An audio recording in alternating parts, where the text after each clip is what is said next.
Problem বা আপনি মস্তিষ্ক বাঁচিয়ে চলবেন সেরকম শক পেয়ে যান, এরকম কাজ করা যাবে না, ঠিক আছে? শকিং কাজ করবেন না, কারণ মস্তিষ্কের এখানে প্রবলেম আছে ওভারলোড, মানে মস্তিষ্কের উপর ওভারলোড নেবেন না, ওভার থিঙ্কিং করবেন না। এটা কী করে ঠিক করা যায়?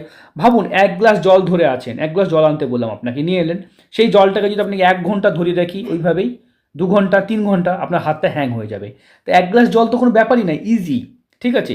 ভাবুন, তাহলে সেই 1 বালতি জল তো নয় যে আপনি ধরে থাকতে পারবেন না। 1 গ্লাস জলই যদি আপনি ধরে থাকেন, বুঝতে পেরেছেন?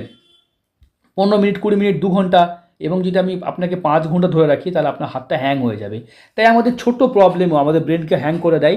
সেই সময় কী করতে হয়? ঘুমিয়ে যেতে হয়। যখনই টেনশন হবে ঘুমিয়ে যাবেন, তাহলে এই ফর্মুলা থেকে ভালো থাকবেন। অথবা টেনশনের জন্য রাহুর প্রতিকার করা যায়, এর জন্য সিলোনিস গোমেদ পড়া যেতে পারে। চলুন আমরা কম খরচে কিছু উপায় বলে দেবো, সেগুলো করলে। জন্মছকটা নিয়ে আলোচনা করব। দেখুন, ওনার রাশি দেখতে পাচ্ছি কর্কট রাশি। কর্কট রাশি আর কন্যা লগ্ন। কর্কট রাশির ওপরে